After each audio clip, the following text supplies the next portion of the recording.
Chris Miles, Brennan Haywood, Lionel Hollins here with you, and the Golden State Warriors have now won a road game in the playoff series 17 straight times. This one very convincing in New Orleans against the Pelicans, bouncing back from that Game 3 loss.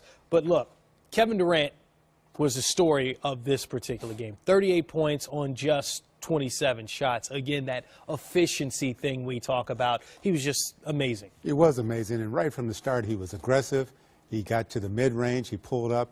He wasn't taking a lot of threes early, but he was getting to the mid-range, he was driving to the basket, and the guys that they had on him had no shot at blocking his shot. He was just raising up over them, making a shot. Here he goes here. Nobody's blocking that. He's 7 feet tall, and he's got long arms, and he has a high release point.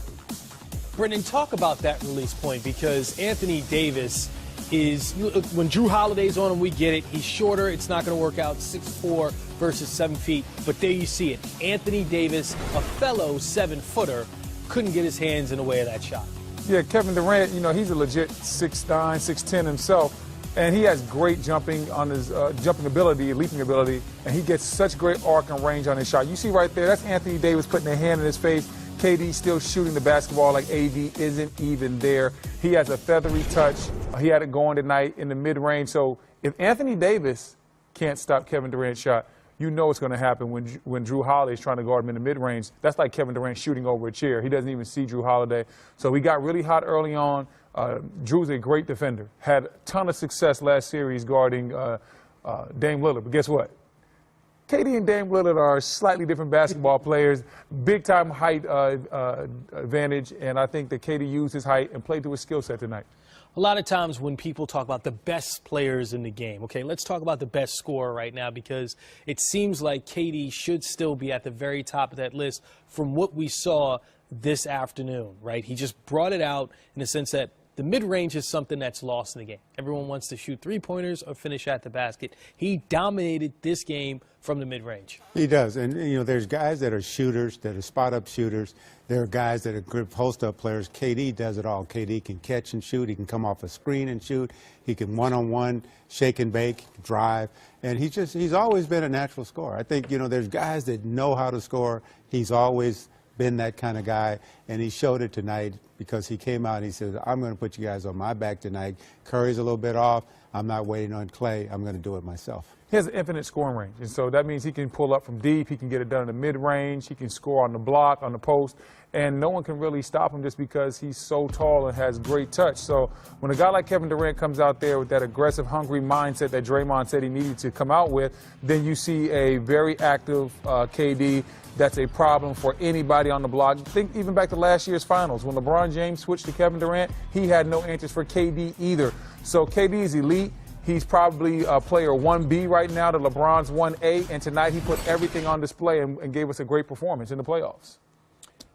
When you look at the starting lineup for tonight's game for Golden State Warriors, it's the first time that we've ever seen the, quote, death lineup or the, quote, Hampton Five, whatever you want to call it.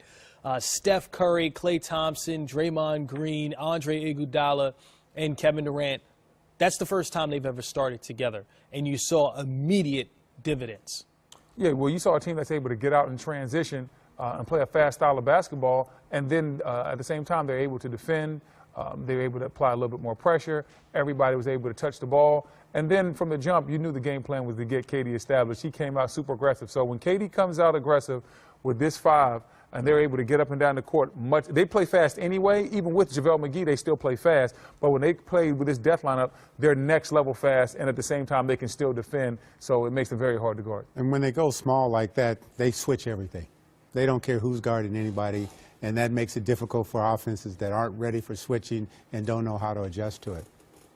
What does that say for Kevin Durant as a defender compared to what we saw in Oklahoma City, to what we see now, him protecting the rim and being able to be that center of the defense? Well, it's about expectations. And, in OKC, he wasn't expected to be an elite defender. He was expected to be a scorer.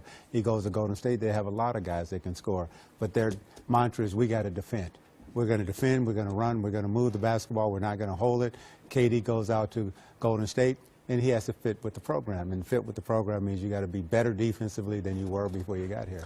I think a lot of times when we see young players coming to the league, we want them to be a finished product, Coach. We want them to walk. We live in a microwave society, so we want these guys to come in and know how to do everything. And some of these guys have to learn how to play defense. They have to learn to be a leader. And KD has always been the most talented player on the court.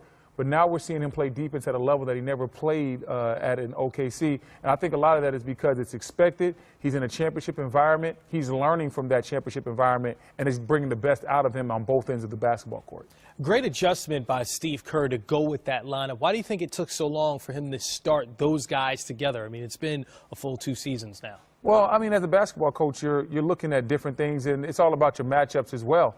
And so a lot of times you might think, hey, this guy's playing well, or we normally like to do this lineup, and this guy plays better off the bench with the reserves, and there's all types of numbers that prove to you why this lineup is better than that. So there's a bunch of different reasons. At the end of the day, I think the matchup dictated that they needed a little bit more athletic lineup, so they put Iguodala out there. He's able to guard multiple people. They're able to switch a bunch of screen and rolls, and that way they're able to force the Pelicans to play one-on-one, and Golden State has very, very good defensive players. And what happened, too, is when you have a game like the third game, and the Pelicans played so well, you're trying to make an adjustment. And they went home and they said, what adjustment can we make that take the momentum away from them and make them have to do something different? They took Rondo out of the game a little bit with this lineup. And they did a great job also on AD in the post and the way they play, because they're a little quicker and a little bit more versatile and playing the pick and rolls, as Brendan just said. And as a coach, you always have something in your back pocket that you're trying to hold on to when it's absolutely necessary. And he needed something to give them some energy and give them a little bit more focus to go out and be who they're supposed to be, because it's hard when you've been as good as they have for the last few years. And you look defensively also, like their pressure, they were able to turn the Pelicans over a lot. You look at this team, 19 turnovers to only 17 assists. I think a lot of that had to do with that lineup, how they started the game out, how they were able to pressure, get into the ball, limit Rondo's effectiveness. And I think a lot of that had to do with that lineup, that new lineup that Steve Kerr put out there. Look, in Game 3, Rondo had 21 assists. In this Game 4, just 6 assists, 6 points. He did have 11 rebounds, but as far as making it happen for the Pelicans, it did seem as though it was more difficult of a task for Rondo to get that going. What did you see defensively from Golden State, specifically on Rondo, that made it so difficult for him? I think they had, like I said, they have a bunch of long athletic defenders, and so they were able to get into Rondo a little bit. And then at the same time, Rondo, he took some shots, he didn't hit them, and they were able to just recover and not give him the same easy looks, the same easy passes. Some of those easy lobs where Rondo's just sitting there all day picking them apart, they were able to get some hands up in those type of passing lanes and make things a little bit more difficult. Their team defense was a lot better tonight than we saw in Game 3. And also, they had to play more one-on-one because of the versatility of the defense. And then some of the guys, Mirotic didn't play very well and didn't shoot the ball very well. So when those guys aren't doing it, Rondo's assists are naturally going to be down. I don't think it was all of what they did to Rondo. I think it was a combination. If this is a chess match and you saw New Orleans make the adjustment for Game 3, what can they do to be competitive in Game 5 and possibly pull out another win and try to extend this series? Well, I think that if they're going to try to make an adjustment, I think like I said, it might just have to be pounding the ball inside. This lineup is a little bit smaller, so a little bit more AD, a little bit more Mirotic, and hopefully those guys will create a big enough problem that you can get some open shots on the perimeter. Obviously tonight the Pelicans struggled with their shots. They were 15% from 3, 4 for 26, so it's going to be hard to beat anybody when you're shooting that poorly. But when you see a lineup that's very small, you don't want to try to match up and go and get up and down and run with that lineup. That's not to your benefit. What you want to do is attack them right at the front of the rim and say, hey, where do we have the height advantage? Where can we exploit them? Throw this ball inside, create a problem. And once that problem we create inside starts getting double teamed, whether that's Mirotic or whether that's Anthony Davis, then we can kick the ball around the perimeter and have some of our shooters get wide open shots. And that's what you really want to do. Against Golden State, it's all about the quality of shot that you're able to get against them. Pelicans couldn't get a lot of quality shots tonight. What's